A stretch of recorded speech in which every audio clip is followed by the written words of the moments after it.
Welcome, everyone. This is February 23rd, 2018, and you're joining us for a special discussion period in our LaRouche Pack class series on what is the new paradigm. I'm Jason Ross, joined here by Ben Deniston in our office, here in our studio, and we're going to be having a discussion with Harley Schlanger and with two remote audiences in Manhattan and in Boston. Last week, Harley Schlanger gave an excellent presentation on geopolitics, putting into context the conflicts that are taking place in the world right now. And what we're going to be able to do today is to have a discussion about the topics that Harley raised and to your responses to them. At the end of Harley's presentation yesterday, he made a homework assignment for people, which is found on the course webpage. We got in dozens of responses to these homework questions, which we're very glad to have happened, and we're going to be taking some time now to give some responses to those homeworks, although there'll also be people getting direct emails from Harley and from the other members of the staff here in response to your homework. The way we're going to work this is that we also have a telephone conference line. The way to sign up for that, the way to call in, is on our course webpage, which presumably is how you found this video, and we're going to be taking questions from that as well over the course of this event. So what we'd like to do at this point is invite Harley to offer a brief summary of the topic that he brought up last week and any overall responses that he has to what he read from people's homework submissions and the responses that came in. Harley? Okay, thank you, Jason, and good afternoon to everyone in the United States. And as you know, here in Berlin, it's the evening, so we might as well get right to it. What we covered last week is I took as a starting point, a very provocative short paper by Lyndon LaRouche in 1999 called The Myth of Geopolitics. And I decided to elaborate that to show why he called it a myth. And I started by going through why it is that the Belt and Road Initiative of China is such a threat to the geopoliticians, that they're on a flight forward, threatening Russia, threatening China, but especially threatening China now. And there's a reason for it. And what we presented was that their system, otherwise known as the old paradigm, is collapsing. It's collapsing financially. It depends on regime change wars. It depends on suppression of its own populations. And there's a revolt against it, which started with Brexit, with the Trump election, and so on. And at the same time, the new paradigm centered around the Belt and Road Initiative is gaining momentum. And not coincidentally, the new paradigm has largely been promoted and pushed forward, specifically by the works of Lyndon and Helga Zepp LaRouche and by the LaRouche organization internationally.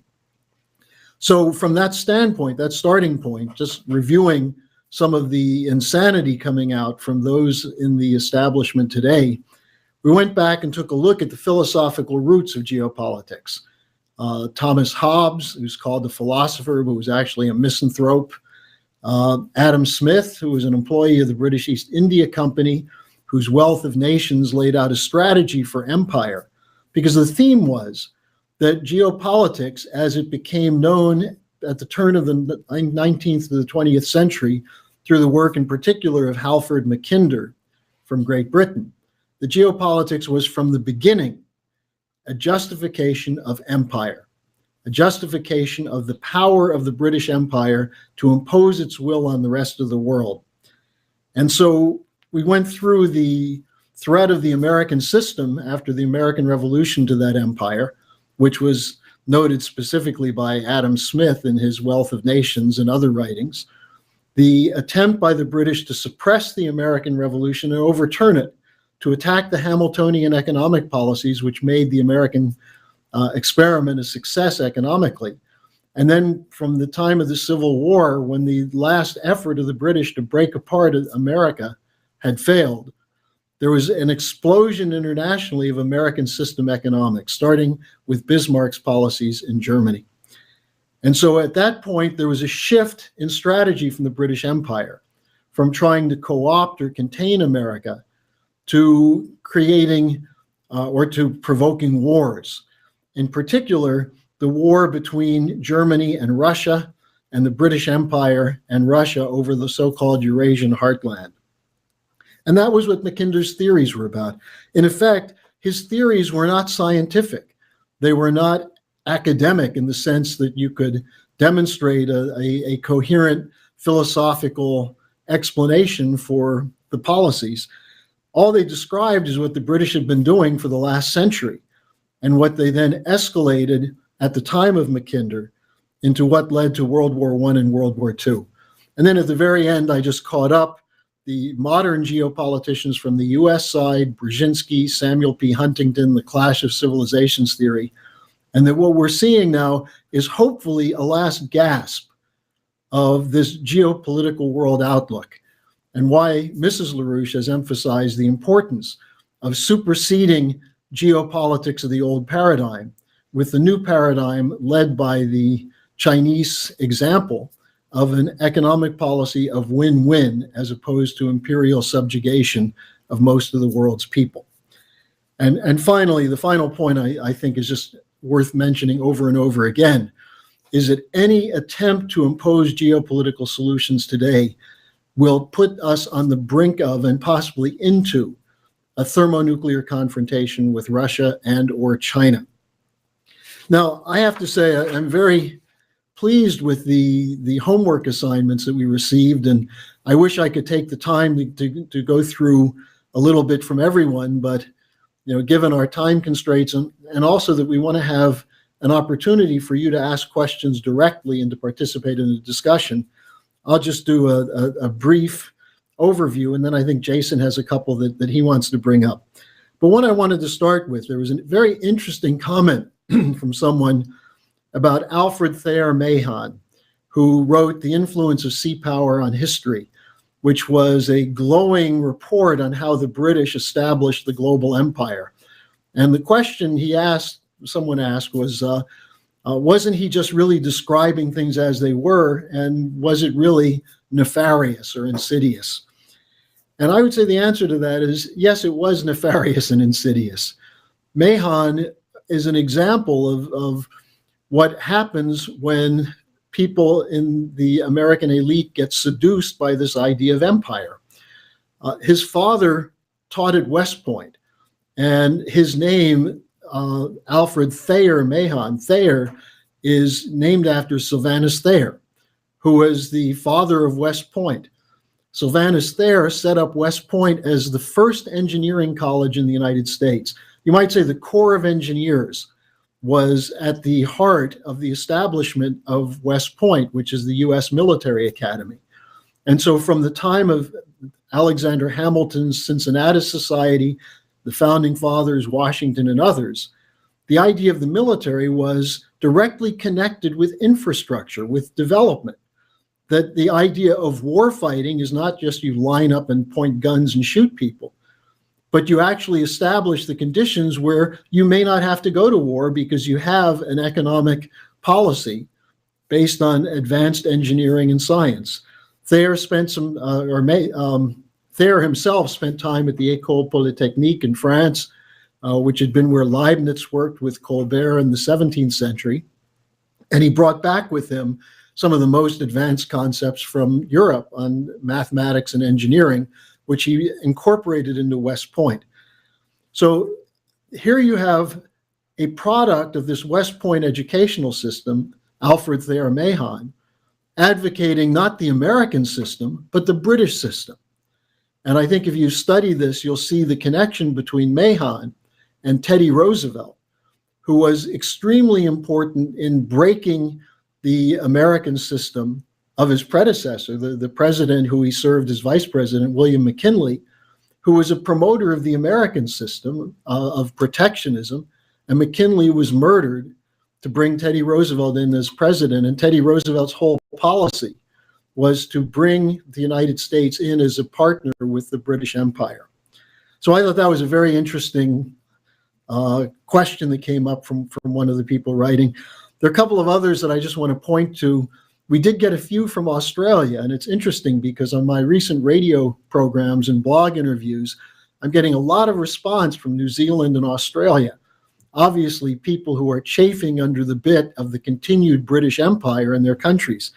So John Chegwin wrote that as an Australian, he knows how the British use geopolitics and how free trade is used to wield power for the Commonwealth.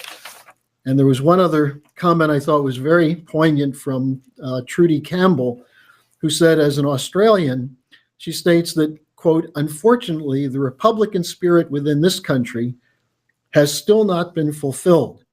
And she said, we never fought a war for our freedom as you have done. And I think that's an important point, because the American Revolution was significant not just because it broke with the British, but it broke with the whole economic policy of the British, of a small group of private elite imposing their will on the population. The American Revolution was different. It established a constitutional republic, as Ben Franklin said, if we can keep it. So those were a couple of comments. Now, on the first question I asked is on geopolitics as a natural condition. Is it a natural condition? I think most of you got it right. I mean, people said it was an aberration. Someone asked, is a win-win economic policy really possible? Can we actually do that? There was a very interesting response from Algiers. Smain Jela, I believe is the name, who talked about geopolitics and how it was presented as a science of geography, and then later bringing in economics, and how politics and geography work together. But then he said, this is what Mackinder claimed he had done. However, Mr. Jela, I guess it is, concluded that it is a pseudoscience used to justify wars. And he ended up saying he agrees with LaRouche that geopolitics is a myth. There were a number of people who referenced how geopolitics was the basis for World War I and World War II. There's only one person who said that geopolitics is not a natural condition, and I found this a kind of interesting response from my old friend Ian Overton in Houston, where he said, yes, it is a natural condition, but it's not the final condition of mankind. And what Ian said is that we've seen wars, we've seen people trying to put themselves in a position of supremacy and superiority over others. But he said that what we would expect is that the Westphalian approach, or the win-win approach, would eventually overcome the geopolitical situation. I disagree with Ian. I think to say that it's natural that some human beings will have power over others and assert it, that in effect they will. They'll try to do that. But that doesn't make it natural. That is, as most people responded, an unnatural condition. On free trade, there were a couple of interesting things. Susan Wakefield wrote a reference to Perkins' book, Confessions of an Economic Hitman, how free trade policy was used to subordinate and overturn governments constantly in Central and South America. Many people picked up on the key role of the University of Chicago as a point which the British used to put in the anti-protectionist fight during the 1896 to 1890 period, when the University of Chicago Economics Department was set up from the London School of Economics. And to this day, the University of Chicago is a key promoter of this outlook. It's worth noting, as several did, Michelle Green in her comments, several others noted that what free trade really is economic warfare. And I reference Michelle because she made the point of connecting imperial power with Malthusianism, that it's a Malthusian approach, which starts with the idea that one people are more civilized or better to rule than others. And this was, Anne Reynolds also developed this, the idea of imposing civilization on uncivilized people, which is the other excuse the British used. They went into India, the Indians were uncivilized, they were dirty, they didn't know how to govern themselves. So the British brought in civilization, taught them how to play cricket and drink their tea with their little finger up. And also pointed to what was the effect of these policies: privatization, the austerity regimes, to do what? To allow the collection of debt, the looting, the policy of cheap labor and cheap raw materials. And I think it's important to note you could call this the racist roots of the empire. And with the British, that's definitely the case. Other people referenced very importantly the role of money, the idea that an economy is about money rather than development, and that this goes hand in hand with the imperial policy of geopolitics. Just a couple more on why Americans accept geopolitics. I have to say, most of you fell for the easiest answer, which is the media. And look, the media in the United States is terrible. It's worse here in Germany. It's even worse in England. But you can't let people off by saying that it's the media that's responsible. I think it's really important to realize that many, many people get bought off by the crumbs. That if you tell people we're in a consumer economy, and as long as you have credit cards and an ability to buy things, especially if you buy them cheaply, because we're stealing food and other products from cheap labor overseas, people think they're doing pretty well until the credit card bills come due. But to the extent that people believe in a money system, they're trapped in support of an empire. Now, I think one other very interesting point, only one person brought this up, Robert Ray Smith, on how the geopolitical outlook is propagated in the US. He mentioned the role of the blackmail of congressmen. And this is really important given what we're seeing with the whole Russiagate story. The fact that the FBI has historically, this is what J. Edgar Hoover was known for, blackmailing not just Congress, but presidents to keep them in line. And this is what Comey attempted when he brought the original Christopher Steele dossier to Trump's attention in early January 2017, and basically said, look, we've got you from this dossier watching prostitutes pee on a bed in Moscow in a hotel while you were there. And therefore, we've got you, you better play ball. And since Trump knew it wasn't true, he told Comey to get out and pretty soon afterwards fired him. But this is still used today, and not just with Congress. This blackmail threat is used with media, it's used with the political parties, and it's a real threat. And it's one of the reasons the FBI has to be either thoroughly rebuilt or just shut down. And one final note on the special relationship.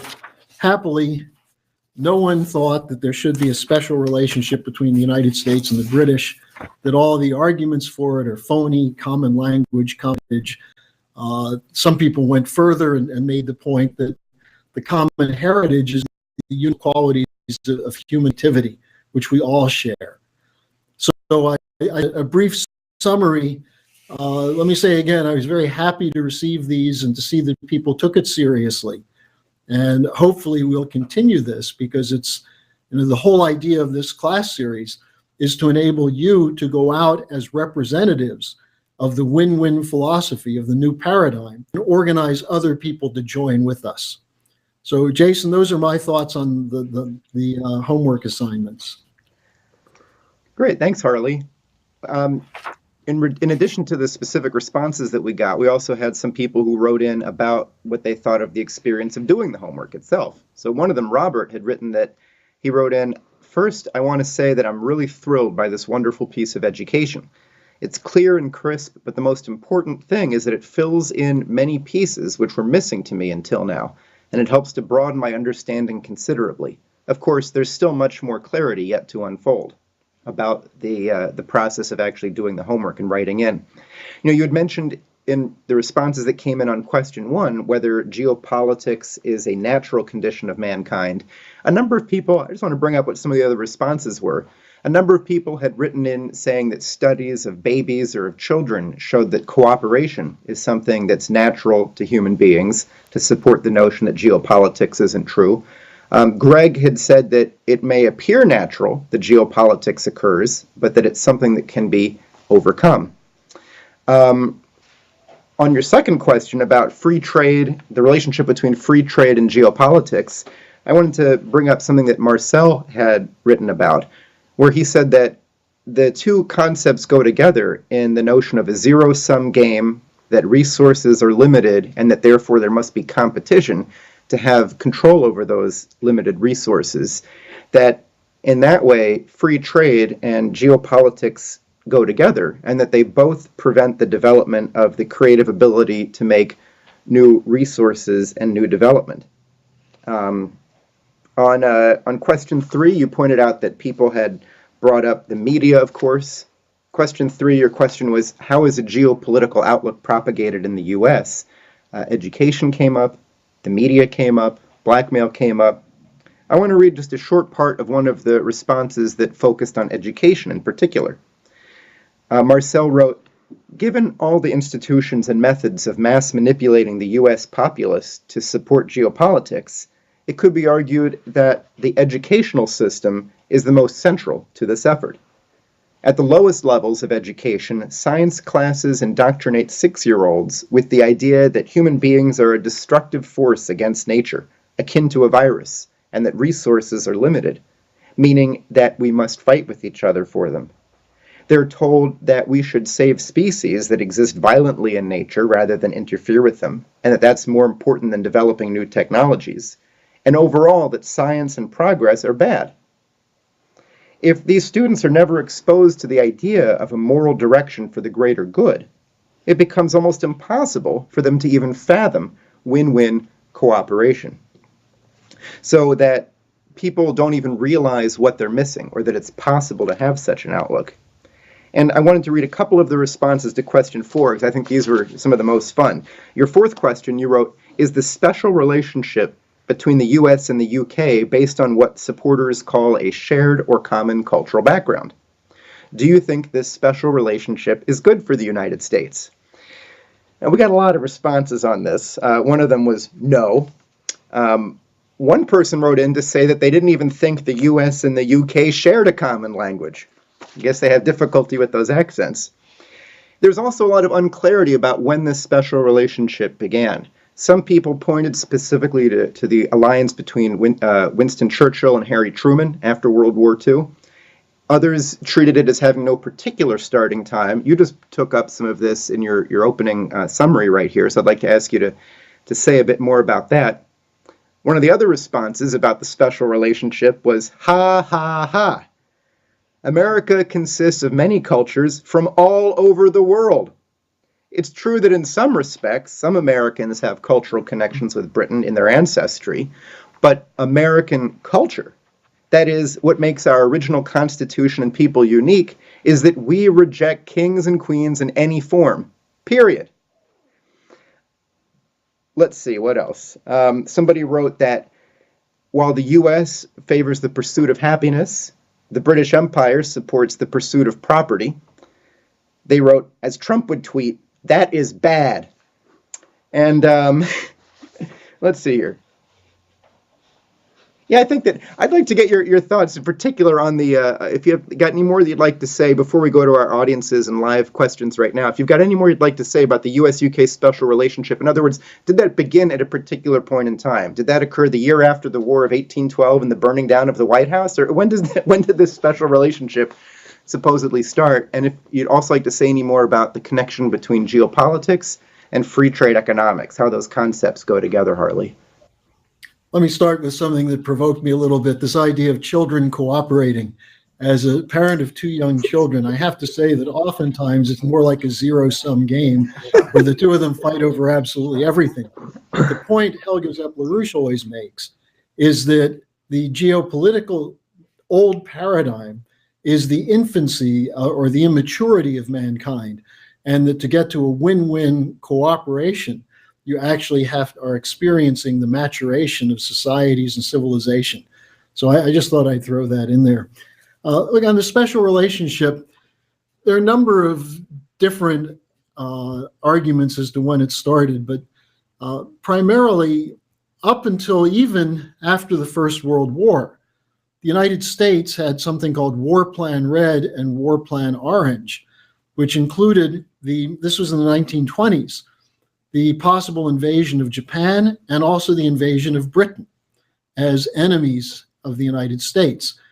But I think what I pointed to the Mahon-Teddy Roosevelt relationship, Teddy Roosevelt was a real Anglophile, and he absolutely insisted that the United States and Britain did have a common heritage, a common tradition, the so-called rule of law, that this was something that was shared between them. And I would argue that the whole tradition of the special relationship goes back to Teddy Roosevelt and, at the time, King Edward VII. Now, Franklin Roosevelt was very unhappy with this idea of the special relationship. If you get a chance, you can read from the book As I Saw It. His son, Elliot Roosevelt, wrote about the confrontations between Churchill and Franklin Roosevelt, where FDR said, we're not fighting this war to restore the British Empire. And as his son writes, Churchill gulped and turned purple.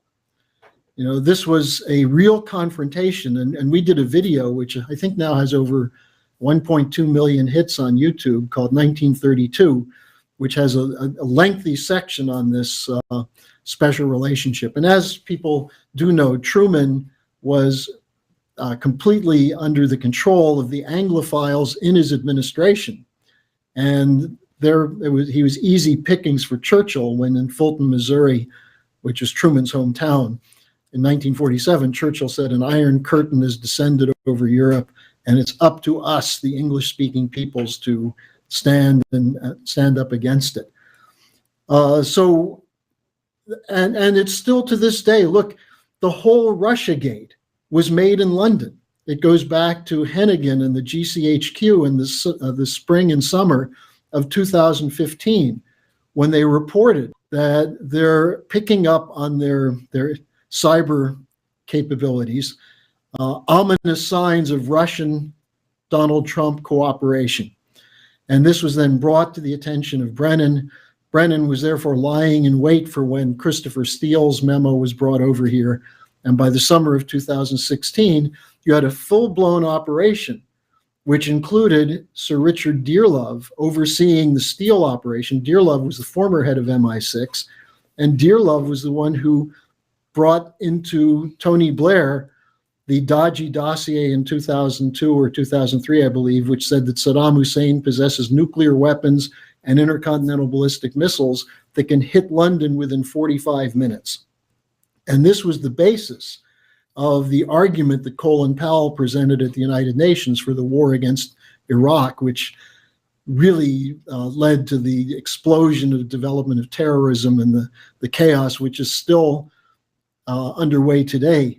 So I think this special relationship is not something that we can just pass off as an antique or something that goes back to the Cold War. One of the problems most Americans have is they don't understand the difference between the American system and the British or oligarchical system.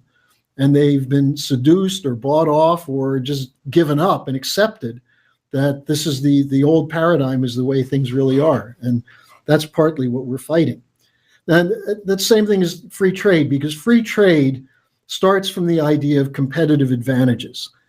And what is a competitive advantage? It used to be called gunboat diplomacy, banana republics. You know, the whole Central America policy was that we could go in and demand that any government that tried to take away the control over the banana plantations would be overthrown. So free trade was the freedom of commerce of looters and pirates that were backed by Britain initially and then by the US. And so the thing that's a natural condition is the relationship between geopolitics and free trade. So those are a couple of comments I would make to answer your question. Great. Well, I think we're going to open things up now and get some questions and feedback from our live audiences in New York, in Boston, and on the telephone system as well. If you're listening on the telephone conference line, you can press *6 to get into the queue to ask questions of Harley.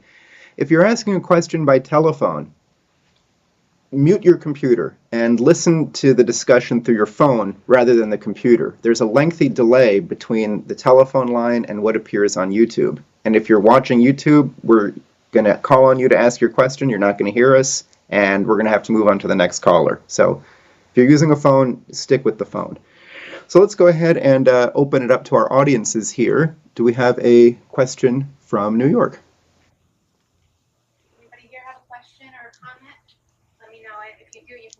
or in Boston. Whoever gets to the mic first, I guess.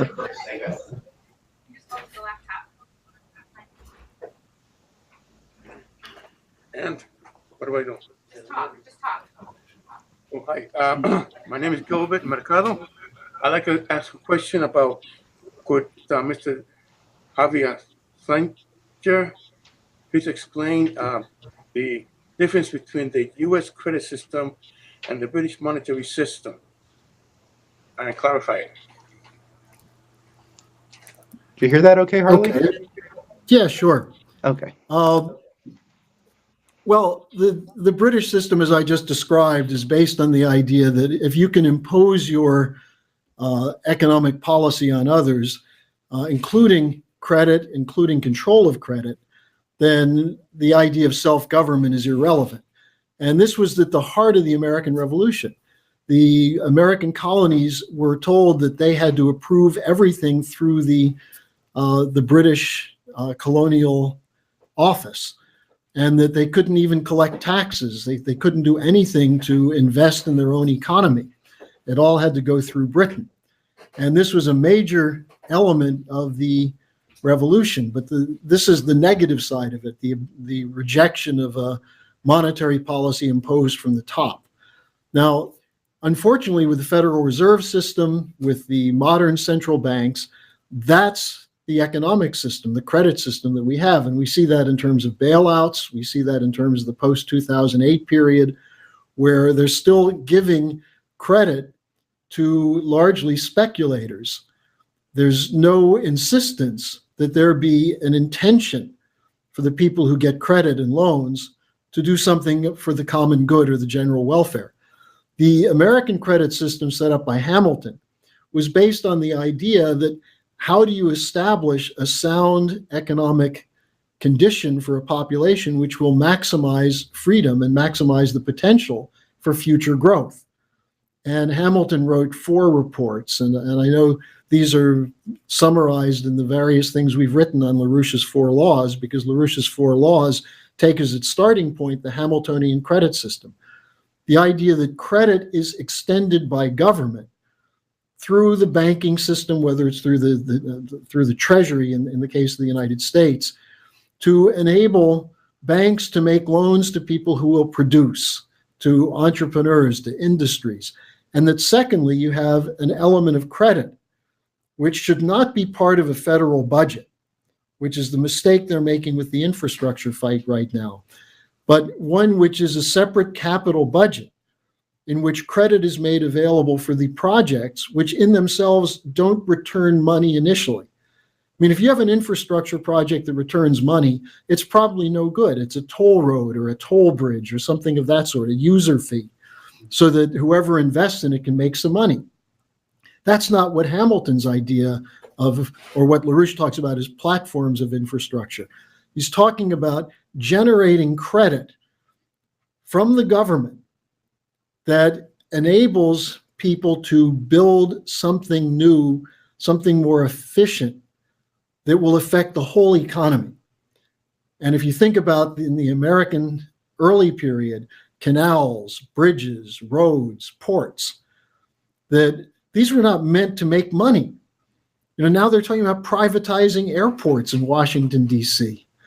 You know, if you think these airports are shitholes now, wait till you have it taken over by J.P. Morgan Chase or Macquarie or something like that, and you're going to have to pay $30 for a hot dog at LaGuardia, and probably then have to pay extra for the ptomaine poisoning you get after eating it. So the American credit system is based on the idea that credit is the means by which the wealth of the whole society is advanced through production. And that's why LaRouche talks about the science of physical economy. And I know next week in Dennis Small's class, he's going to bring up the whole role of Leibniz in shaping this American tradition so that the credit system comes from the idea of the common good or the general welfare, which was the intention of the founding fathers. And thanks, Harley. I was hoping you could say a bit about the, right after the Trump election, LaRouche, his initial comment was that this shouldn't be looked at as a U.S. event, but that this represented part of a global shift in power.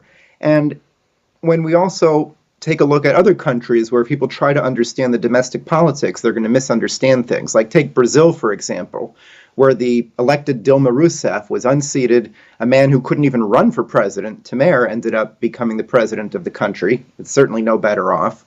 Or in South Africa, where Zuma has been forced to step down.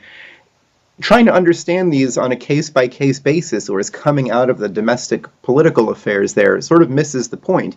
And that's also part of what takes place in the US. Think about how Russia and China are portrayed as being an enemy, including to people who consider themselves to be progressives, or think of themselves as liberals, or looking towards the future, or having a bright idea of how the world ought to be, who are being pulled into the notion that Russia is this cause of Donald Trump being president, which they think is the worst thing ever, or that they focus on China and the notion that it's a serial abuser of human rights rather than a nation that has pulled hundreds of millions of people out of poverty. Can you talk a little bit about how these geopolitical notions infect the minds even of people who believe themselves to be working towards a better future? Well, I want to start with your first hypothesis, which was LaRouche's hypothesis, which has been proven over and over and over in the last months, that we're looking at an international phenomenon, not something that's just in the United Kingdom where Brexit was voted in, or the United States where Trump was elected, or Italy where the Renzi reforms from the European Union were defeated. What we're seeing is throughout the transatlantic region, a legitimate revolt against policies that are harming people today and threatening to make them worse in the future. And while I've often said when people ask me, well, why is this happening? Why did they elect Trump? I said, look, people don't know what to do, but they know what they don't like. And they don't like being lectured by people like Hillary Clinton or Barack Obama. I mean, this is an important point to show the internationalization of these things. And most Americans don't even know that this happened. Obama went to Africa near the end of his second term. And he was hailed initially in some countries as a hero, an African-American president. You know, some say he was actually born in Africa. And what does Obama say to the students in Africa? You have a bright future ahead of you, but you're not going to have an American future. Don't think you're going to have air conditioning and cars and things of that sort, because if you do, the planet will boil over. So he combined the worst elements of pseudoscience with racism, that you can't have it. We're not going to let you have it. That's geopolitics. And there's a rebellion against that all over the world. In African countries, African leaders are stepping forward, like President Condé of Guinea, who said to a German audience, he said, don't tell us how to run our country. Come help us improve it. There's a rebellion against that old paternalist attitude, which at core is this racist imperial policy. Now, what's happening in response is that the oligarchy is not going to let it take place if they can stop it. That's why they overturned what the Kirchners were trying to do in Argentina, why Dilma Rousseff was thrown out, why Zuma was thrown out, why they're trying to do regime change in Syria, why they did regime change in Libya, where Gaddafi, with all the problems of the earlier years of his regime, Gaddafi was building major water projects, provided free education, free healthcare. Saddam Hussein had something similar in Iraq.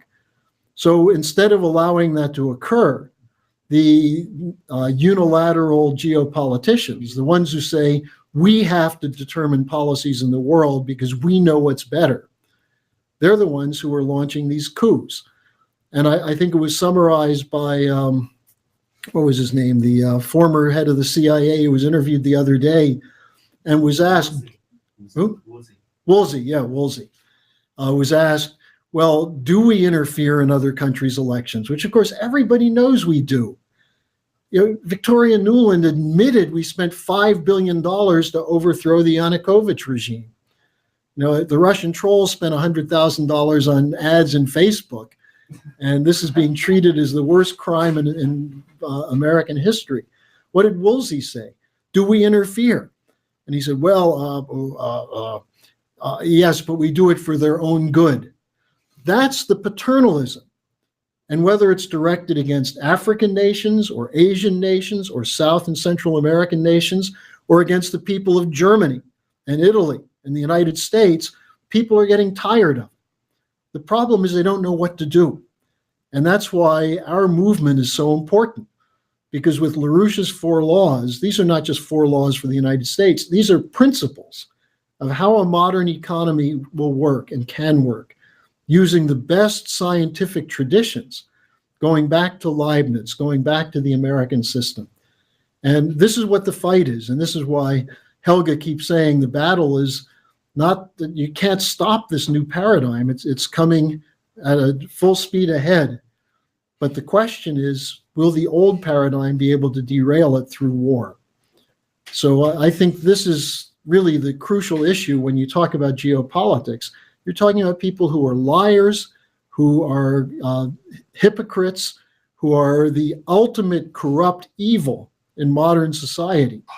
And it's time for people to stop submitting to them, whether it's in the classroom or in legislatures around the country. Now, Harley, it seems to me that you're downplaying the genius of these Russian hackers who apparently contacted American political groups and discovered the existence of things known as purple states. I mean, this is the kind of in-depth intelligence these Russians are capable of performing. Well, I think we have... Well, I mean, Jason, look, the important thing on this is that Mueller knows that this will never come to court. Right. So he'll never have to prove any of it.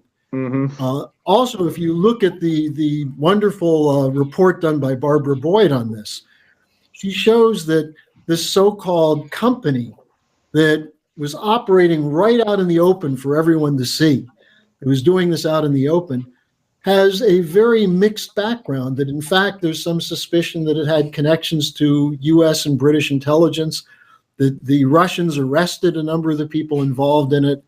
It's a fraud.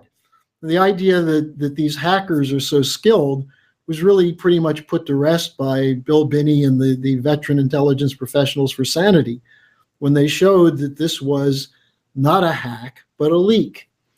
And, you know, I don't doubt that there are smart hackers in Russia, but there are hackers in the United States who are stealing everybody's social security numbers and credit cards. So, you know, we're dealing with a global problem, and it's being covered up and addressed as a cyber warfare technology that's being utilized by the enemies of the United States to subvert our democracy. And that's the fraud behind the whole Russiagate argument. Right.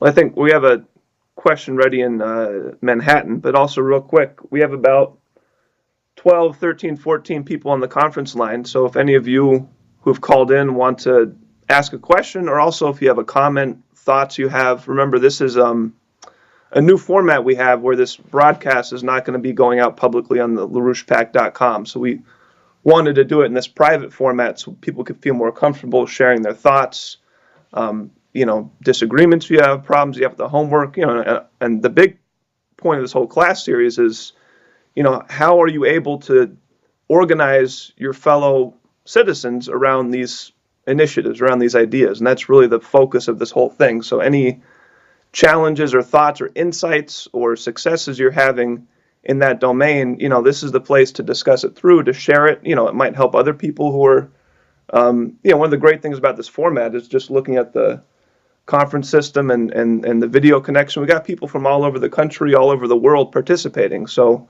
you know, your insights might be helpful for them and vice versa. So we're certainly looking forward to more input from people calling in.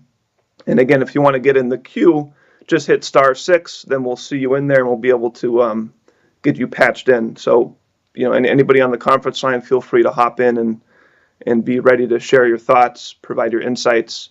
But I think next we have a couple questions from Manhattan ready, and I believe a question in Boston. So let's go to the first from Manhattan now. My question is actually about culture.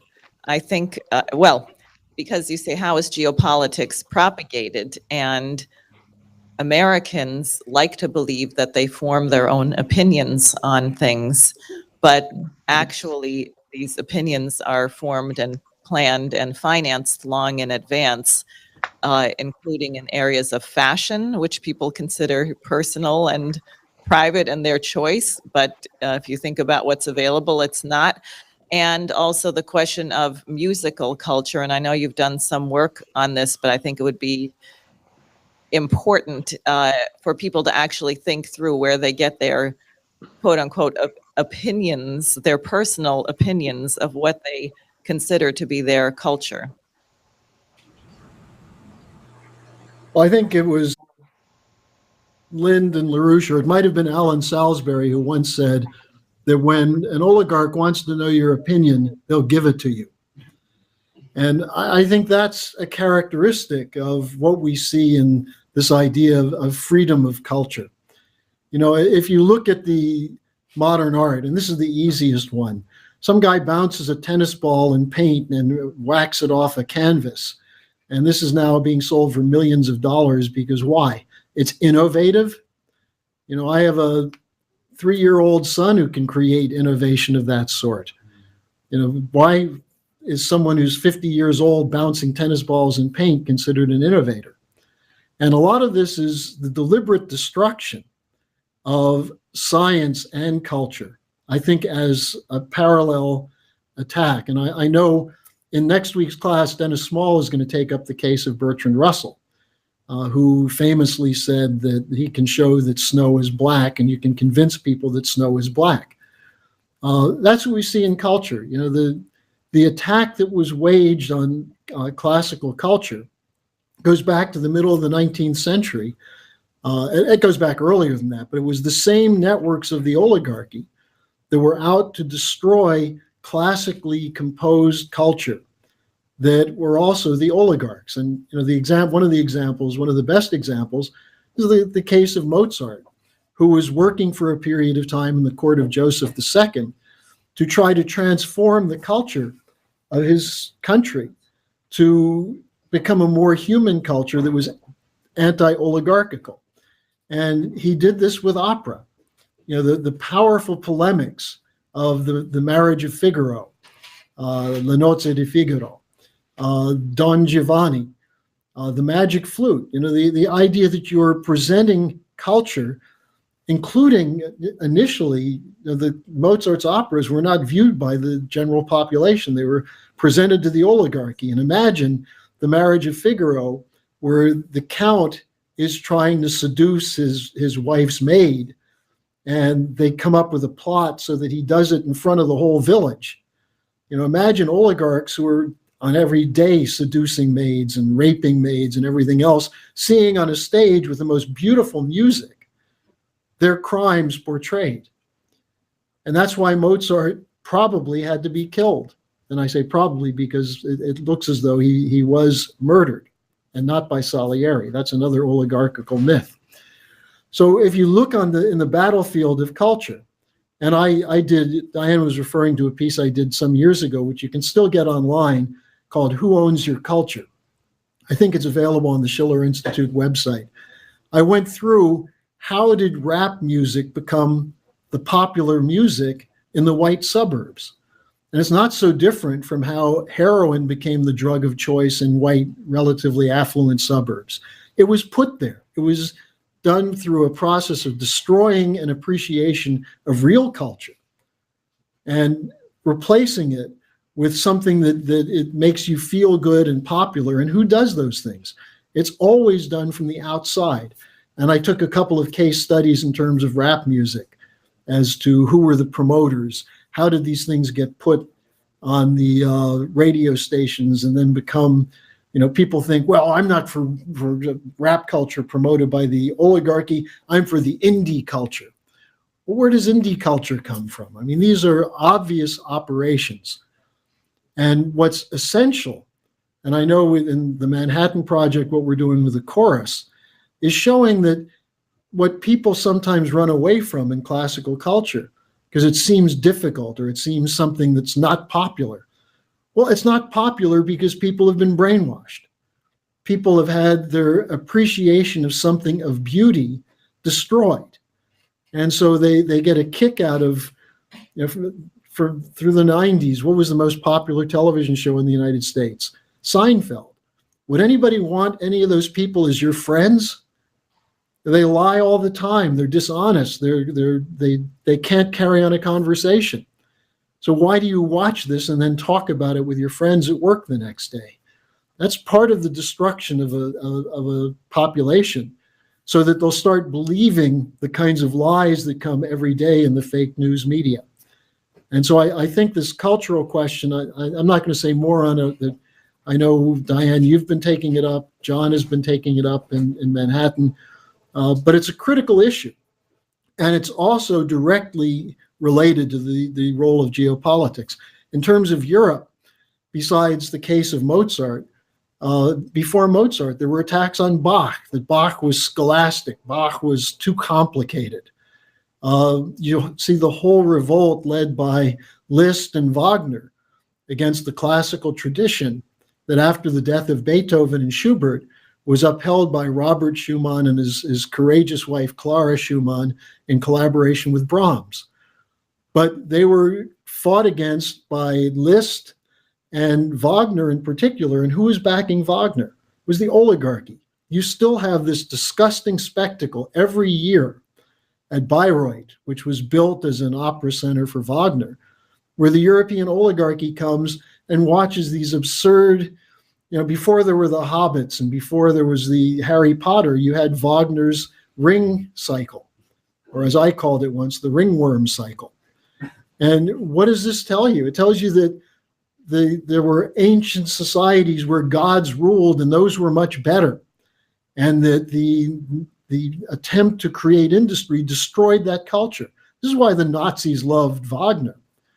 And yet this is still promoted as the best culture that's available in Europe.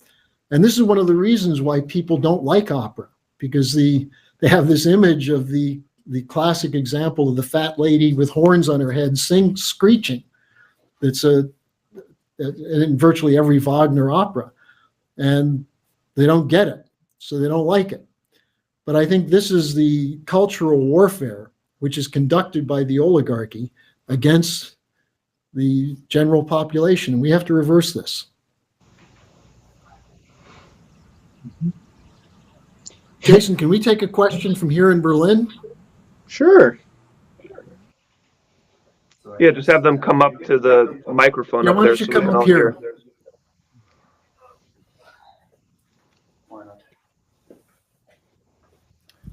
Hello, I'm Jonathan.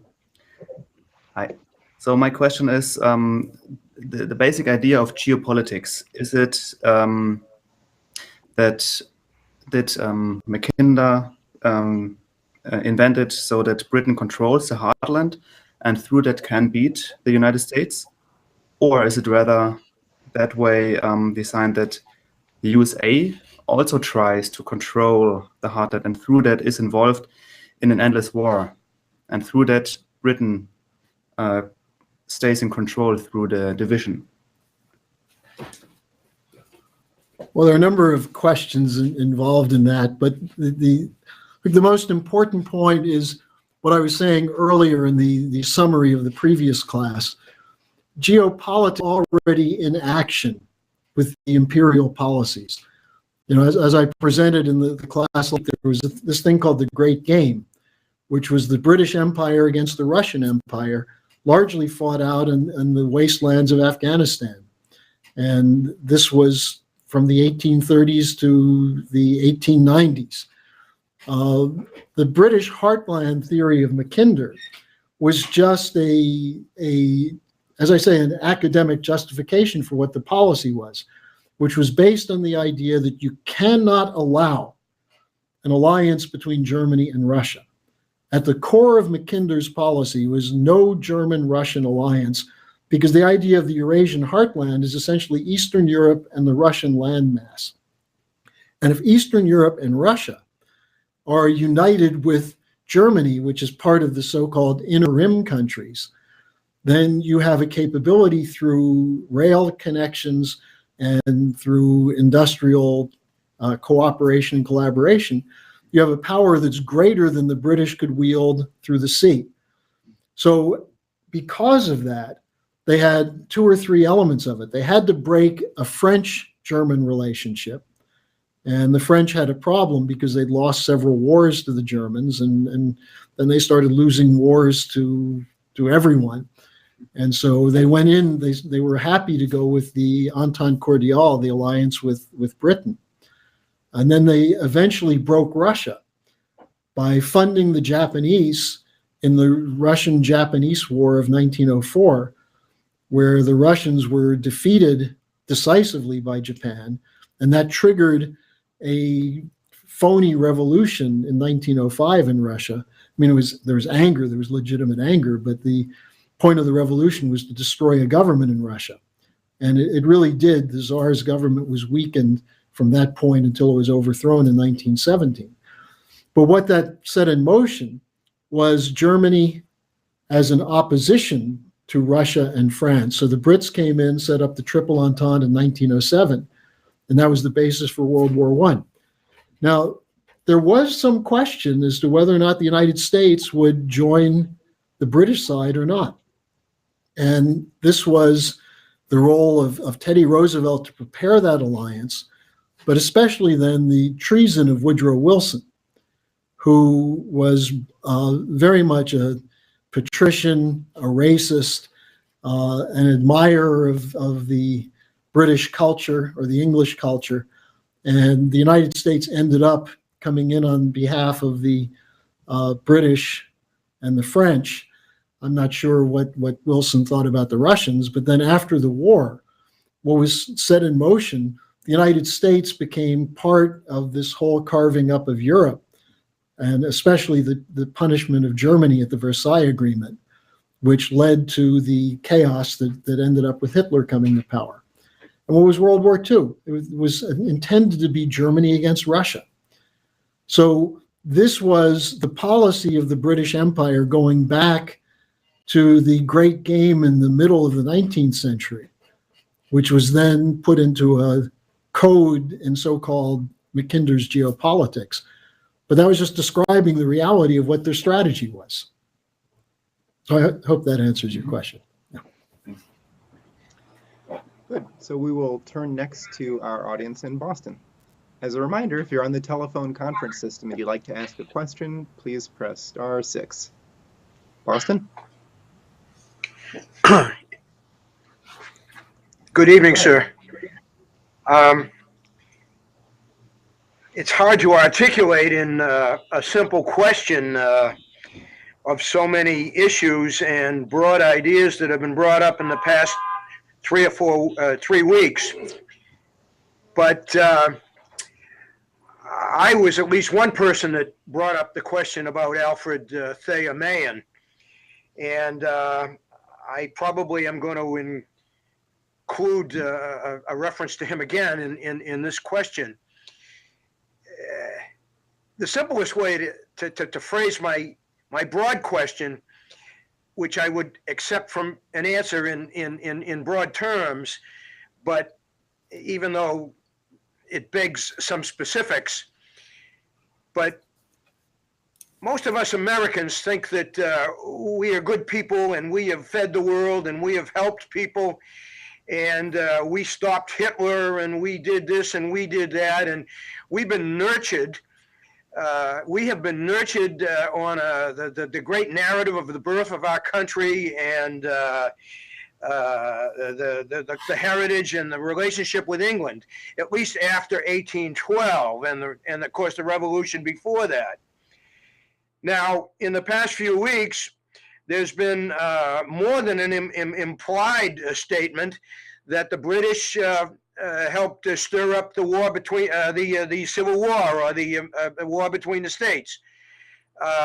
You've said a week ago that the British have stirred things up, fostering World War I and World War II, and yet, of course, the British themselves were hard victims of cruelties in those times. So my question, broadly speaking, is who knew what and when? you've spoken of Truman and Teddy Roosevelt, and even Alfred Thayer Mahan. I read his book, and it certainly seemed to me that he extolled and praised the result of the British Empire and credit due to their sea power. It was several years ago I read that book, but it certainly seemed that he was painted as wanting America to be strong and to emulate that. Now, if between the lines it was insidious and nefarious, maybe because it was just not a good idea for the whole of humanity, well, okay, point taken. But who of our government, elected presidents and high leaders, are they just dumb? Or have they been complicit? Who knew what and when? Would you address that? I mean, you've spoken of Wilson. You really didn't speak directly about the Civil War, but we are led to believe that our leaders, good or bad, one idea or an opposite idea, we have been led to believe that at least they are for us. Now, are most of these people just products of the powers behind the scenes and this oligarchy that has been so discussed? Or have historically several of our leaders been complicit? Could you address that? Yeah. There are a few other side points I want to address as well. Look, there's been a battle since the American Revolution. And as I pointed out last week, the author of the American economic system, Alexander Hamilton, was murdered by Aaron Burr, who, when he fled the country, ended up staying in the house of Jeremy Bentham. I mean, is that an accident that the British would house the assassin of Alexander Hamilton? The British banking community recognized the Bank of the United States as a profound threat to British financial control. And they were very much involved in the efforts to destroy the Bank of the United States, and also in promoting the Andrew Jackson policy, where Jackson, maybe Jackson was just an ignoramus. I mean, we know he was also a murderer because of his policy against the Indians. But Jackson was under the control of essentially the British banking networks in the person of Martin Van Buren, who used his anti-bank rhetoric to destroy the Bank of the United States. Now, in terms of the Civil War, there's ample documentation you can find on this.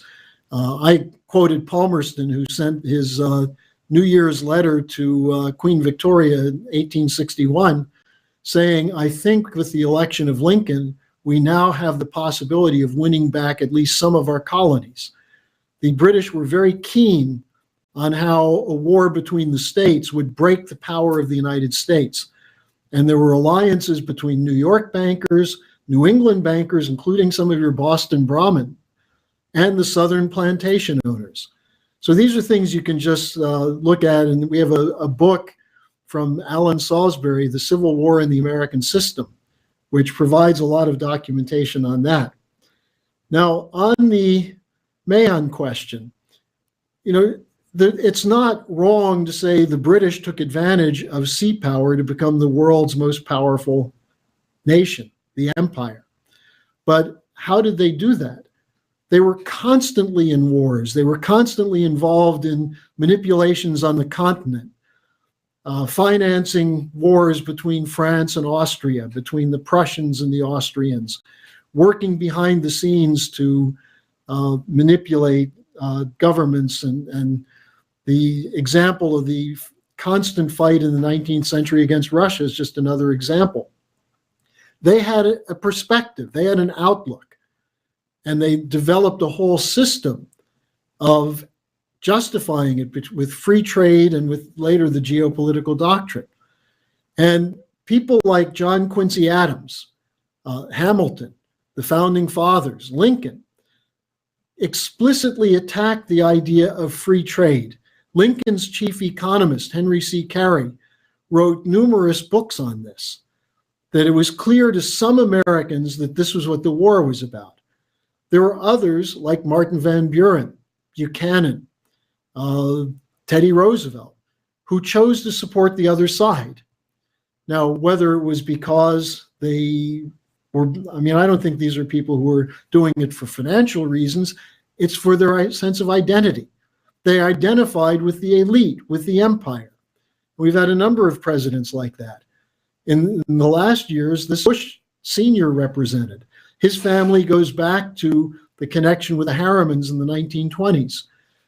We've documented George W. Bush, as one of those guys who's, it's a chandelier with a lot of the lights out. This was not the greatest thinker, but he was run by the neoconservatives, the Kagans and the Wolfowitzes and others who ran him.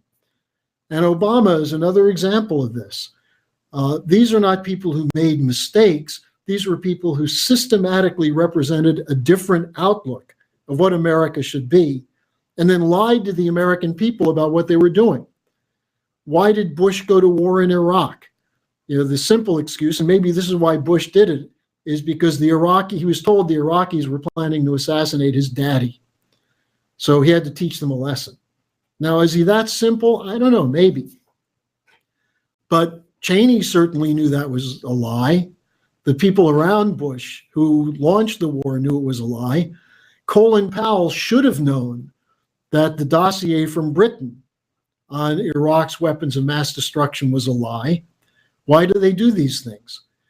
Well, because they were told that Iraq was part of a group of nations that was orienting toward Russia and away from the United States, and that we had to do this for the protection of Western democracy. And there are people who believe that nonsense. You look at the hypocrisy of it. Let me just give you another example.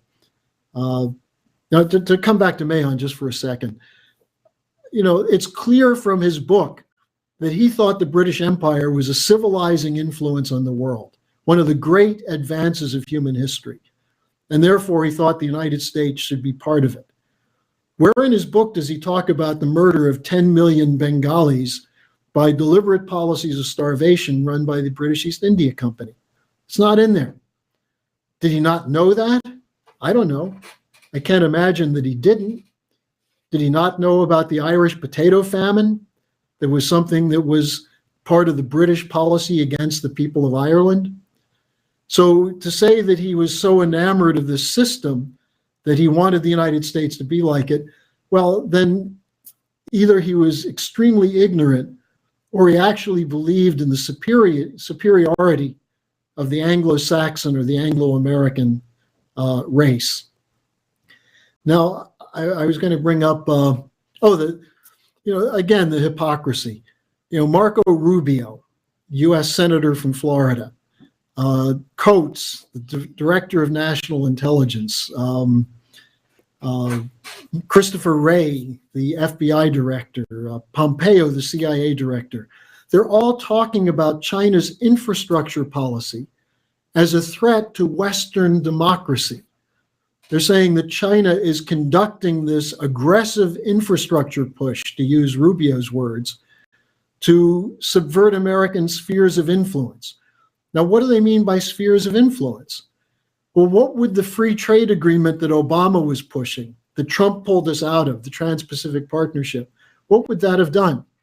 It would have made the nations of Asia and South Asia completely dependent on the corporate cartels that would be dictating the terms of trade. Did Obama know that? Did he really think he had a good policy to uplift Vietnam? Of course not.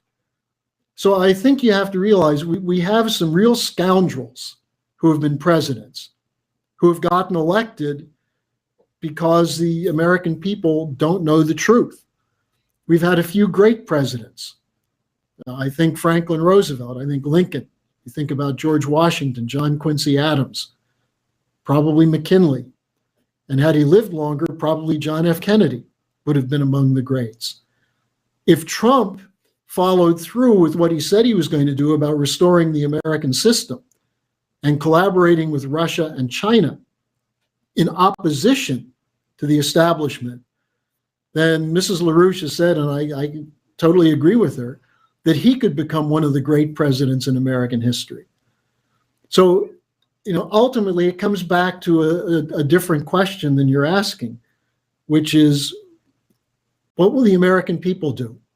Can we, as a small but powerful force of ideas, generate inside the American population not just a revolt and insurgency, because that's already there, but can we direct the revolt and insurgency into a positive outcome based on restoring the American system? And there's one other thing I wanted to take up in your comment. You were talking about England and the British Empire. The British elite didn't care at all what happened to the English people. And Mr. LaRouche has always distinguished between the people of England and the British Empire, the City of London. And if you look at what's happening in England today, if you look at the disparities in wealth, similarly to the United States, is that a mistaken idea? Do they really believe that if free trade brings huge wealth and power to the less than 1% of the population, that that's for the good of the rest of the population? Well, they keep telling us that, but is it true? So at a certain point, we have to suspend our naivete and look at the real situation as it is and operate from that standpoint.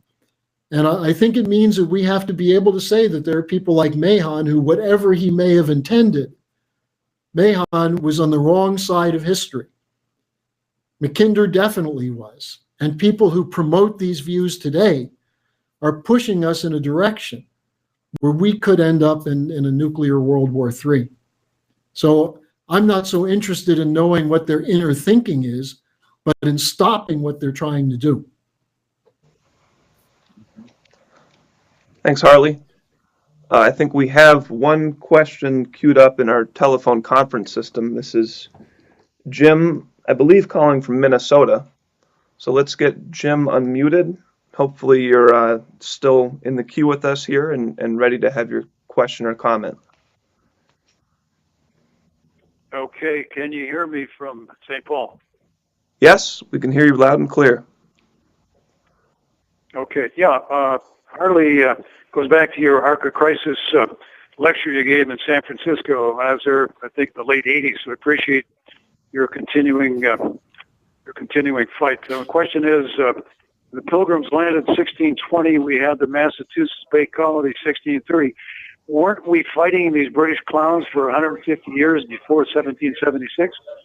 I mean, don't people get that was a fight for 150 years? Well, you know the answer to that. Of course we were. But, there were attempts by some, including Benjamin Franklin, to see if we could convince the British to give more autonomy to the American colonies. But deep down, look, the whole idea was a break with Europe, a break with the old feudal policies of Europe. And this was clear from the writings of the early arrival. And it wasn't just religious intolerance, it was the fact that people were treated as slaves, that people weren't given the right to express their ideas. And so the American Revolution was a culmination of a fight over more than 1.5 centuries. But most importantly, there was a particular aspect of that fight which was centered around the personal figure of Benjamin Franklin. Because Franklin set up a corresponding society, an American philosophical society, where he had to invent a post office so he could communicate with the other members. The whole idea was that you present ideas, you present concepts, and you fight them out so that you have a leadership which is forged in battle around ideas. And this was sometimes called the junto. So Franklin had a crew of people working with him. And later, one of the people who joined with him and was one of the most important of them was Alexander Hamilton. But yes, of course, this was a long battle. And the idea that somehow and every once in a while it comes up, the Queen will say, "Oh, I forgive you for what you did in 1783." She doesn't. They don't forget. They still bear the scars from that and would like to reverse it. And that's what the propagation of the special relationship is about. But you were going to ask something about the arc of crisis? Yeah, I recall that lecture that you gave in San Francisco, and you were talking about the arc of crisis. Refresh my memory on that. Well, the arc of crisis was the idea that was introduced by Zbigniew Brzezinski, who was an American geopolitician. And Brzezinski was vehemently anti-Russian. Now, of course, this was during the Cold War when most Americans thought they were anti-Russian, anti-communist. But Brzezinski raised the question of how could we defeat the Soviet Empire without going to nuclear war? And he was working at the time with a British historian, so-called, named Bernard Lewis. And Lewis was actually the author of the arc of crisis idea, which is that Lewis falsified the history of Islam to say that Islam had always been a struggle between jihadists and so-called moderates, and that there had always been this faction which was willing to go to war against the so-called infidels. And so Brzezinski and Lewis took this idea to say, how could you affect the Soviet Empire by using Islamic terrorism? And so one by one, they drew the Russians into Afghanistan by manipulations that brought to power in Afghanistan a pro-Soviet ruler who was then overthrown, which eventually caused the Russians to send in troops in Afghanistan. That was in 1980. They were very much involved in the manipulations that brought down the Shah of Iran, who was not a particularly good guy. But by bringing down the Shah of Iran, what you did was unleash a form of fundamentalism in the Khomeini revolution, which was then being propagated to some extent into the Russia, Chechnya, the so-called underbelly of Russia. But that was really not, I mean, the Iranian revolution was a revolution of Shia. You also had these Saudis who were brought into the fight in Afghanistan. You know, when the Russians invaded Afghanistan, George Herbert Walker Bush was involved in running operations which included what we know as Iran-Contra, which was where the United States supported both Iran and Iraq. Donald Rumsfeld personally delivered chemical weapons to Saddam Hussein to use in the war against Iran.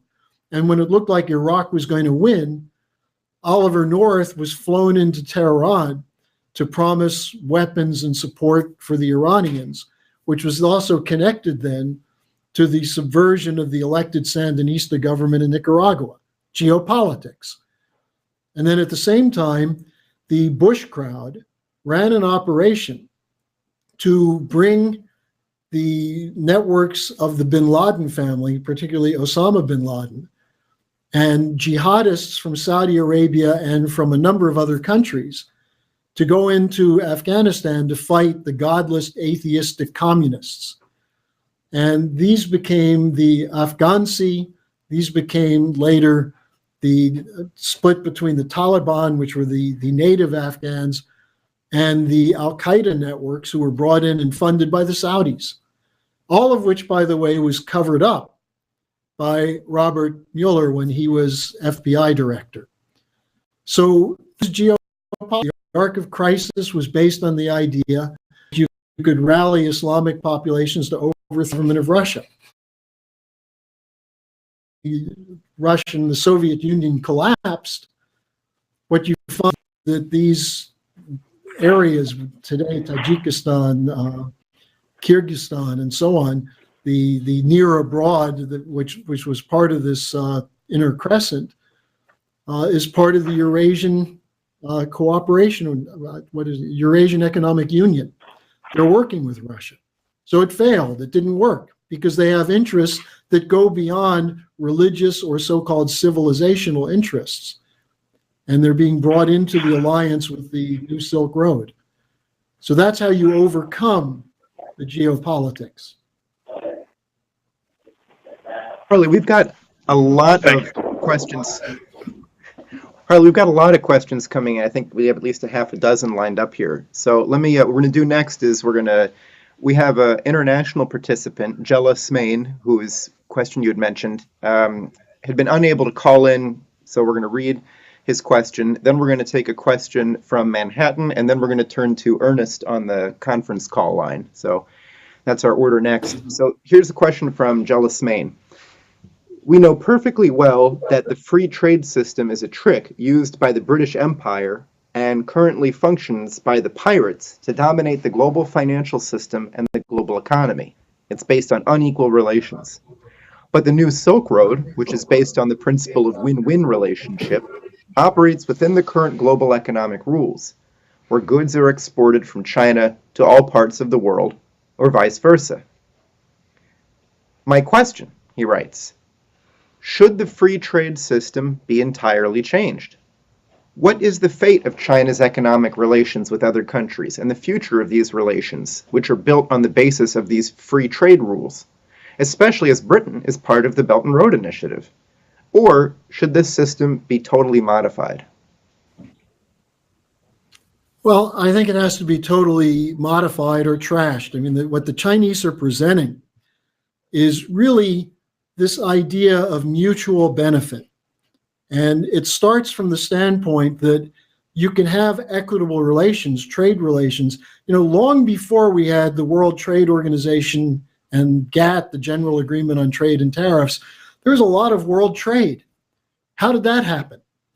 You had nations that had interests in getting new technologies and trading some of the new technologies that were coming out in other countries that they hadn't been able to produce, but could work out an equitable arrangement for raw materials for technology. Now, the problem is, from the standpoint of free trade, that the people who run the free trade system don't want development in these other countries. They want to keep them as sources of cheap labor and cheap raw materials. So as long as you have free trade, and especially the current version of free trade, which is agreements between cartels, not governments. Governments are subordinated to the interests of the cartels. Once you turn over to these global corporate cartels the right to determine the terms of trade, then essentially you're saying you're sticking a knife in governments that would wish to protect their populations and saying, let the thieves and the swindlers make the rules. And this is the so-called rule of law of the British system. Now, what the Chinese are doing is they're going back to this idea of fair trade. And there's a lot of people who are saying, well, are the Chinese supporting a new form of globalization, a new form of a new world economic order? Well, the current world economic order doesn't function. So we need something different, whether you want to call it a new one or not. This is not what George Bush meant by the new world economic order. What Bush meant was the triumph and control of the corporate cartels backed by American military power and British brain power. What the Chinese mean is, can we work out mutual benefit? And there's this argument that China is going into Africa and they're throwing some money in and they're building a few railroads so they can get the raw materials they need. But the actual truth is the Chinese are doing this in some countries where there aren't raw material benefits for China. Is that just to trick us? Or is it really the case that the Chinese are looking at this from the standpoint of new relations between nations?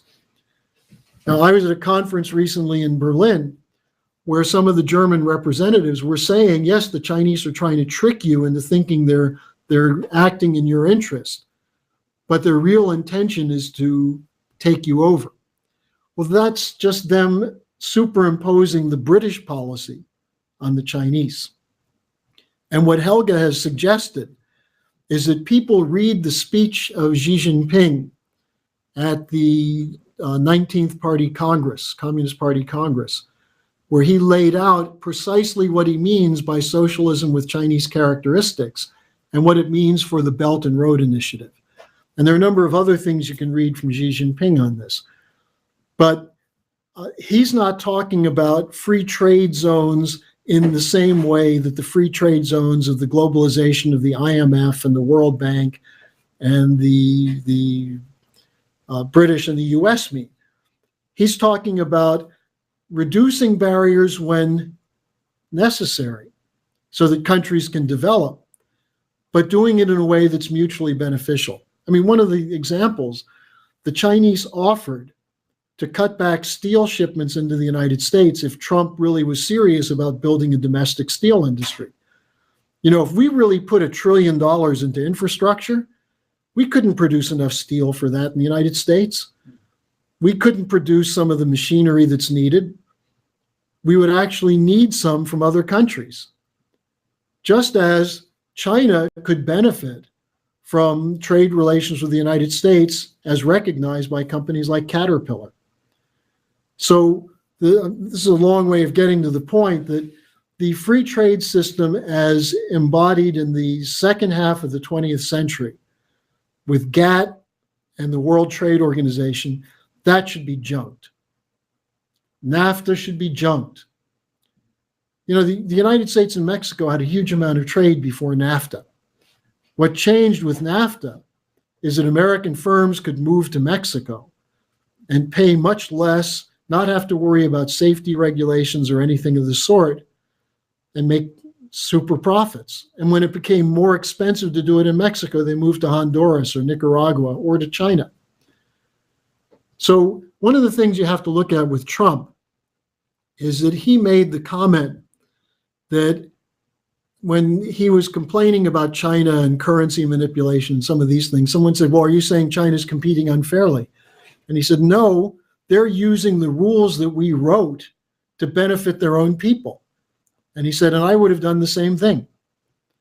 So the question of breaking these rules that have been dominating trade is urgent. But the replacement is already there. What the Chinese are doing with their credit system and with their infrastructure program is the basis of a win-win cooperation for the whole world. And the only question is, can we fight to get the Western governments to join this and become a part of it? So thank you for your question. We'll turn now to Manhattan, and then as a reminder, the question after that is going to be Ernest on the telephone system. If you'd like to get into the queue to ask a question, press *6 for those of you who are on the conference system. So let's go now to Manhattan. Hello, this is Marcel in Manhattan. And I think it's interesting that George Bush and the New World Order was just mentioned, because I'm in the middle of reading a book that was written by EIR in the early 1990s, titled The Plot to Annihilate the Armed Forces and the Nations of Ibero-America, which I'm realizing as we're going through this class series is ultimately central to geopolitics. And I think it's really, really useful in that all of the neoliberal, post-Christian, politically correct counterculture that we're basically threatened with upholding is explained very, very rigorously in terms of how that allowed the neo-geopoliticians, people like Kissinger, Bush, Rockefeller, Brzezinski, Huntington, so forth, to basically destroy the sovereignty through NGOs, supranational organizations, the UN, to attempt to impose this new world order, starting, of course, before Bush came in.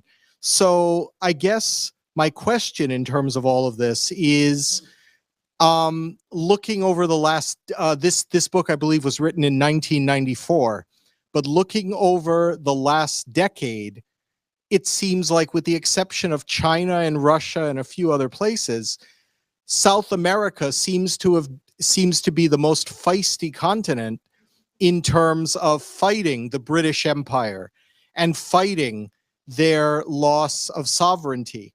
I mean, we've in Brazil, for example, Lula da Silva, Dilma Rousseff did manage to do very good things there for approximately a decade. You had the Kirchners in Argentina. You also had Bolivia, Ecuador, now Venezuela. Certain people have said, or maintained that Chavez was a British agent. I'm not honestly clear on that, but Maduro, who's taken over now, seems to be supported by the military, and he seems to be being attacked by these interests.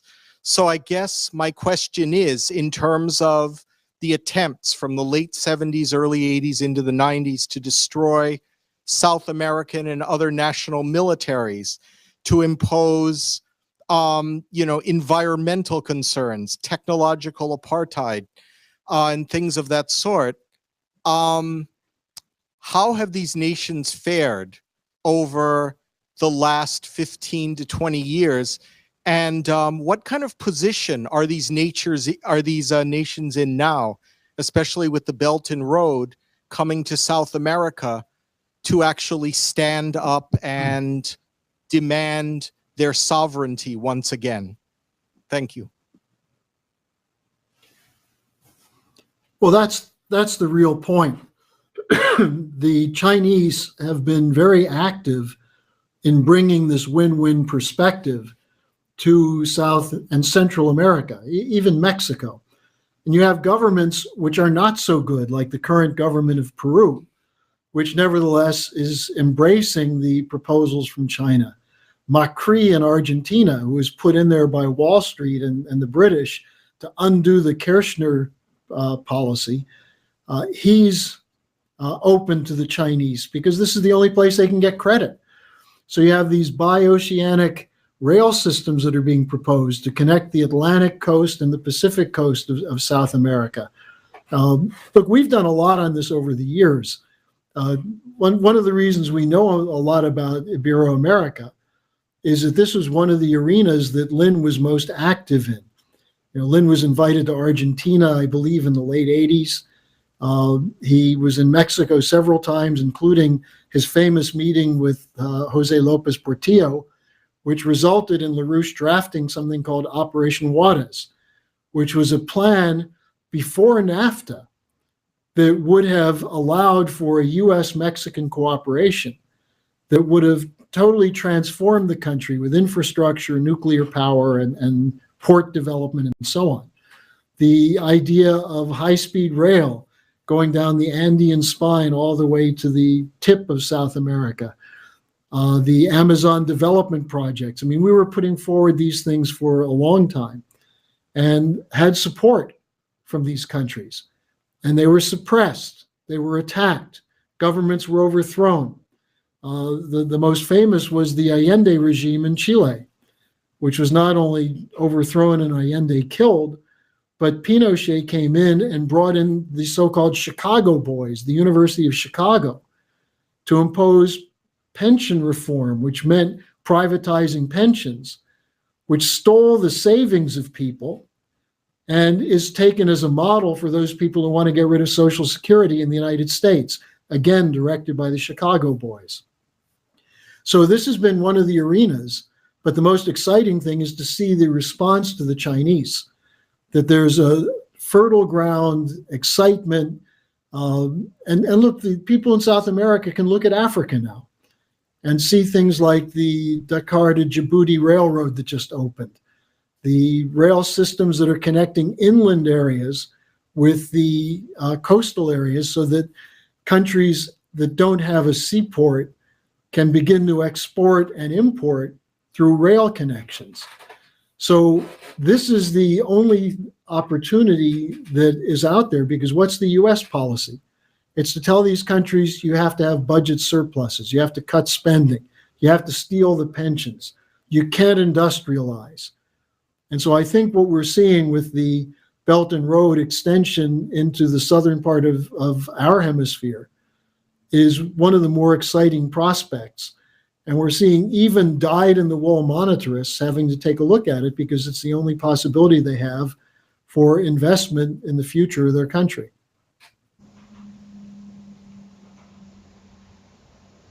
Great. So now we'll turn to Ernest on our conference line system. Hello, Ernest. Yeah, good afternoon. Again, as always, it's exciting and refreshing to hear people discussing the truth and how we can get the truth out to others. And from the standpoint of inspiring them to become world citizens by taking action in where they live. And I came up with an idea that I plan to implement next week in the 2nd Congressional District of Illinois. And it's based on the idea of something Helga said years ago in 85, 86. And he said, look, we have to, with the Benjamin Franklin Brigade, he said, we have to come back again and again and again until we get justice. So I'm going to take that principle and apply it in the 2nd Congressional District of Illinois, where Robin Kelly is the representative. And I've composed a letter of introduction, so to speak. And she has like 3 offices in the district, and I plan to be at each one of those at some given point in time, either by myself or with whoever else I can get to go with me. But here's the letter to Congresswoman Robin Kelly, representative in the 2nd District of Illinois, from Ernest Washington, Chicago, Cook County. In resolution to the British ongoing coup attempt against President Donald J. Trump. And it says, I would like to sit down face to face with you to discuss ideas and plans to move forward in realizing the great potential that we have been given with the election of Trump to be the President of the United States of America. As a citizen, I know that I deserve an audience with you. With hopeful expectations, Ernest Washington Jr., citizen. Now, the thing of it is that I'm attempting to get my grandchildren involved in this whole process. So I've had my granddaughter type this letter, which she's going to print up, and I'll have it Monday to begin, distributing it not only to the Congresswoman's office, but the citizens. And along with, the literature, particularly the leaflet that says China is not a threat, Russia is not a threat. The threat is the British. And so, again, like I said, get contacts, raise money if I can, and just try to accelerate this process because, again, time is of essence. So that's all I have to say. Great. We definitely appreciate the report and the organizing strategy. I don't know, Harley, if you want to have any comments on that. Yeah, it's good hearing from you, Ernest. And remember what you were doing in the early 80s. And remember, we won elections in Illinois in 1986. Absolutely. The land of Lincoln and LaRouche. Yeah, the land of Lincoln and LaRouche. And it scared the hell out of the oligarchs. Look, what you're talking about is what minimally everybody should do, whether you're in Manhattan, Boston, wherever you are. We have to we put out a lot of literature, a lot of material, leaflets, updated reports, LaRouche's 4 laws. We have the Mueller dossier. These are things that are blacked out of the press. The average American knows nothing compared to what our supporters know.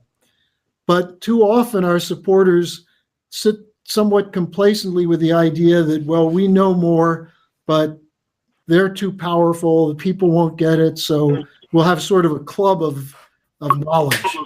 And that's just not going to change anything. In fact, it demoralizes ourselves. But the idea of going out and talking to people, especially since the seeds have been planted, people are not happy. I'm sure, Ernie, there are very few people in the 2nd District of Illinois who would say they've been well served by their Congress or by the government. And the question then is to give them an understanding of what could be done. We want them to know what's been done to them and where it comes from. But we've also got to put forward, and what Helga was talking about with this idea of the Franklin brigades, is that we go out with solutions. And the solution starts with educating people, getting people to recognize that we're citizens in a very integrated world, very complex integration. But we can act in such a way as to have an effect for the whole world. And if we start with that standpoint, you know, in a sense, the counter to the British Empire, which is that they have a world perspective and they think they can carry it out. Well, we have a world perspective also, and it's actually working. The Chinese policy was largely laid out in 1989, 1990, when Lin was in prison, through Lin's collaboration with Helga and then Helga's initiatives around the world. So you can see, those who have been around for years can see that we've had an impact. The average person doesn't know that. So that's why it's so useful, not just to go to the congressional office, but go into your neighborhood, go into your whatever opportunities you have, your workplace, your church, your club, and talk to people and show them that being a real citizen doesn't mean making excuses for not being able to do something. That a real citizen is one who will stand up and fight for the truth in every single venue. And then you can look at yourself in the mirror and realize that you are doing what you were put on earth to do, to make the world better. So this is a very good example and a good idea. And I like the fact that you've got your grandchildren working with you on it. All right, a couple more points if I could. Tomorrow we're having an African American history celebration at my church, and I had prefaced the meeting, the celebration from the standpoint of that history is living. We're living history, and we can actually take part in shaping history. And so I'm going to bring in some material, Again, the same leaflet, along with other leaflets, other information. And then the other thing is that, we have a primary coming up in the state elections in November. March the 20th. So I'm going to be intervening in some of these various campaigns for governor, lieutenant governor, and things like that. So like I had said earlier, I am reactivating myself in the mode that I learned, back in the day in the 80s and stuff. So that's all I got to say.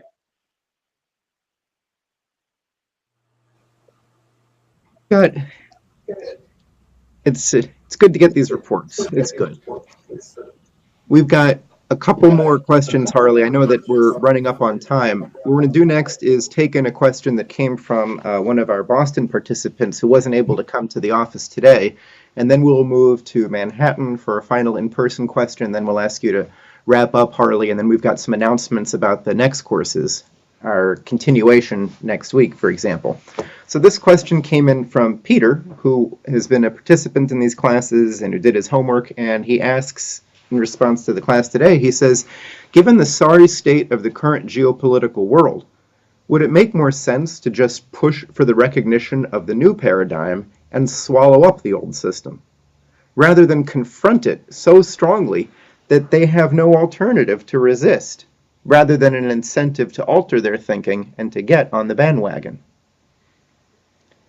I think it... Well, I would say that the Chinese are approaching this in the best kind of diplomatic way. The Chinese are not saying we're going to come in and overturn your system. They're saying we're doing something different. This is what we're going to do. They're very transparent, very open about what they're doing. In many conferences recently, there were conferences in Serbia, conferences in Greece and Italy, conferences in Germany where Chinese officials spoke about what their policy is. And they said, for example, in Europe, the line from the European Union is that China is trying to break apart the EU, which is the same thing they said about Putin. That what Putin was trying to do was to split the European Union. I mean, you know who's splitting the European Union? The Brussels bureaucracy, by imposing policies that go against every single nation that's part of the EU. That you don't need Russia or China to do it. But what are the Chinese saying?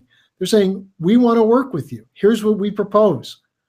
The Chinese are coming in and they're buying companies that are otherwise going bankrupt. They're putting money into policy, into programs. There was just a conference in Vienna last week where you had the rail, and Austria has a very good rail system, but it's a different gauge than the standard gauge that's used in the East. So they're talking about how they can make Vienna a hub of a system that would connect the Mediterranean, the port of Piraeus, for example, where the Chinese are rebuilding it, with Vienna into the Balkans, on up to Ukraine and the Baltic Sea. Where are the Germans in this? Helga basically said that sooner or later the Germans are going to have to come in on it. So the question is not a war between the new and the old paradigm. The old paradigm is collapsing in on itself. The unsustainable levels of debt in the banking system are causing them to make policies that are going to turn more people against the system. So the Chinese policy is not to go in and rile people up, and that's not really our policy either. We don't have to rile people up. They're already riled up. We have to give them direction. Now, in some cases, that does mean we have to show them who's caused the problem. But it means that our primary job is to educate people to understand what real economics is, as opposed to the frauds that underlie geopolitics. And I think in that sense, that's what Helga means when she said the new Silk Road spirit is catching, that the new paradigm is unstoppable unless there are wars of annihilation. And so if that's what you mean by swallow up the old paradigm, I simply think, to use a language of the 20th century, the old paradigm is probably just going to wither away because it's not going to have anyone who's going to support it after a while, especially when people come to see the reality of what's happening in China. Just let me give you an example of this. Some of you know I do a lot of radio and internet shows, and recently the audiences have been growing substantially. And one of the people who wrote an email to me after a program I did last week was on the phone with us within a couple of days. And one of the things he said is that I've seen the new paradigm. I lived for the last 10 years in China. And so one of the things Helga has said is that people who have been to China don't believe the nonsense anymore in the media. But of course, not everyone can go to China. And what they're hit with instead is the lies and the propaganda. So to beat the old paradigm, we have to show people what the new paradigm means, and importantly, a psychological intervention on the nature of man. Are we creatures of Hobbesian jungle, of the Darwinian jungle of each against all? Is that really what humankind is? Are we really beasts? Or do we have this innate creative potential that can enable us, out of love of mankind, as well as rational thinking, to act for mutual benefit? And this is the underpinning of the great religions of the world. This is what the teachings of Christ were about, of Islam, of Judaism. Loving thy neighbor, acting in the interests of the neighbor. This is what Confucianism teaches, as opposed to geopolitics, which says that everyone is your competitor and you have to fight them to keep your special place.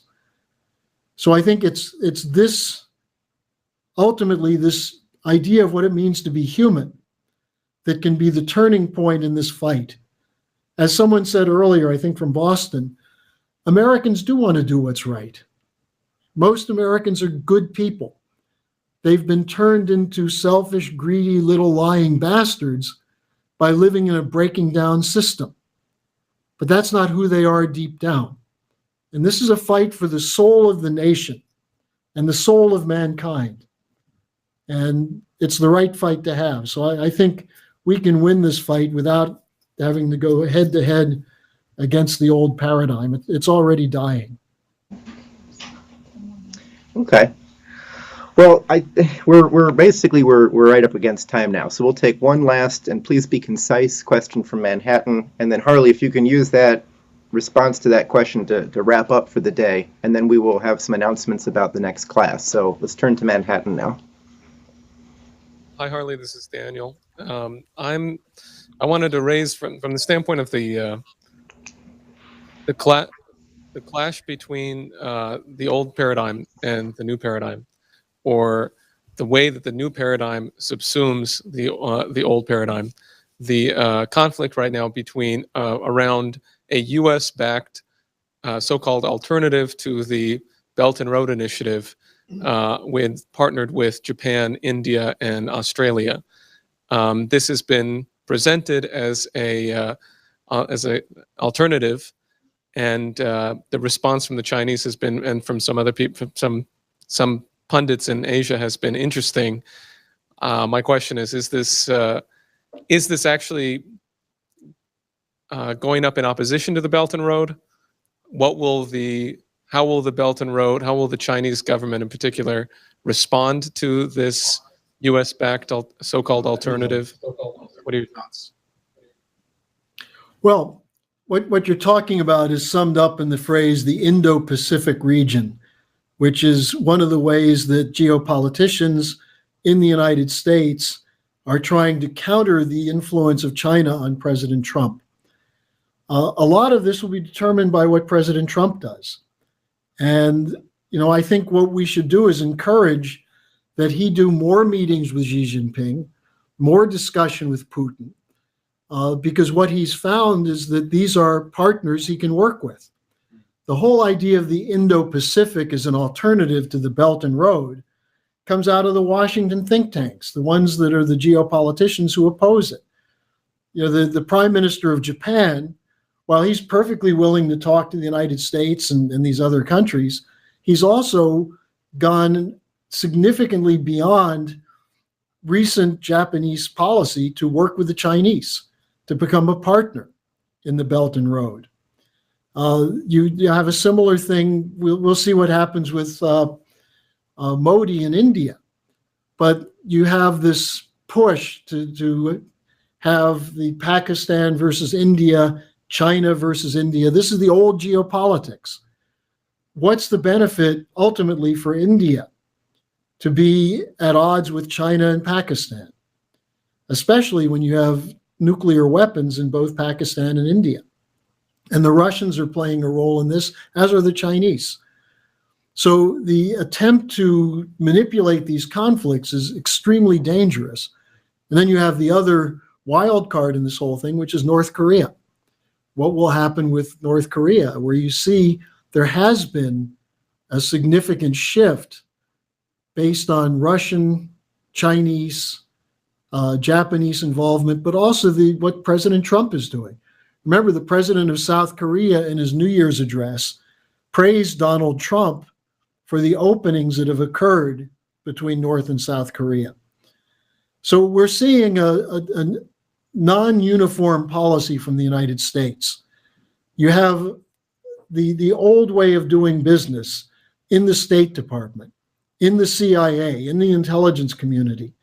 The entire chiefs of the intelligence community who were under Obama are part of the Russiagate coup against Trump. And we saw at the National Threat Assessment the hearings in the Senate 2 weeks ago, the new leaders of those institutions, the CIA, the NSA, the FBI, and so on, Defense Intelligence Agency, repeating the lies of the Obama people, that Russia interfered in the election and that Russia and China are threats. So the geopoliticians haven't gone away. And that's what this Indo-Pacific idea is. But I think the Chinese approach is fine. The Chinese are saying, look, there's a certain amount of competition. If you want to compete, we can compete. But what's the basis of the competition? Mutual benefit. Who can bring out the mutual interests better? What does the Western financial system have to offer India? Weapons? War? What does it have to offer the Japanese? More American troops in Japan? I think this is where you see the Chinese being calm and self-confident. And I think that's a very important factor now. But our job has to be to make the point that these things are geopolitical wet dreams. They're not going to change the world, because the intent of this alliance is not to improve the conditions of life in India or Australia or Japan. Whereas what the Chinese are talking about will have a marked effect on those countries, as it has in their own country. The Chinese have lifted 700 to 800 million people out of poverty in the last 2 decades. In the United States, we have more people living under poverty conditions today than we did in the 1990s. So we're increasing the poverty rate in the United States. So where's the competition? And this is where I think it's important that Trump personally continues to say that he wants to have a relationship with China and Russia, and that the Russiagate attack on him is hindering that. So our job is to finish off Russiagate, finish off the Mueller investigation, at the same time presenting the positive option of the U.S. joining the new Silk Road. And that's how we deal with geopolitics. That's how we put an end to this old system. So I think that pretty much summarizes what I would like to say, Jason. Great. Well, Harley, thank you so much for joining us for the class last week, for the discussion this week. I think what you've been able to put forward and be able to respond to people's responses to your homework topics and to their questions today, I think has been really helpful at getting a better grounding for organizing around this. I want to let people know about what our plan is coming up. Next week, we have a continuation of the theme of geopolitics, this time not from the standpoint of politics itself, but from the standpoint of human identity. Dennis Small will be taking up the topic of what is the new paradigm through the question, are you human or human? Referring to, naturally, David Hume. He's prepared a reading packet, which you can find on the course website. So you'll find it's one PDF. It has the passages that Dennis Small has picked out. And what I think these things really focus on is how much our self-identities and our idea of what it is to come to know something, what the scientific method is and what a human identity is, how connected these are, and how very deep a geopolitical or a really evil idea of these concepts, how deeply this is lodged within us. And by making this explicit, we can identify where these axioms come from, and as Dennis puts it, an antidote to this poison will also be provided. So we'll be looking forward to that next week. That'll be at 7 o'clock next Saturday. You can find the reading on the course website, and we will see you all next Saturday, 7 p.m. for the next class with Dennis Small. Thanks for joining us. Thanks for your participation by telephone, by homeworks, in person, and we look forward to working together more in the future. See you next week.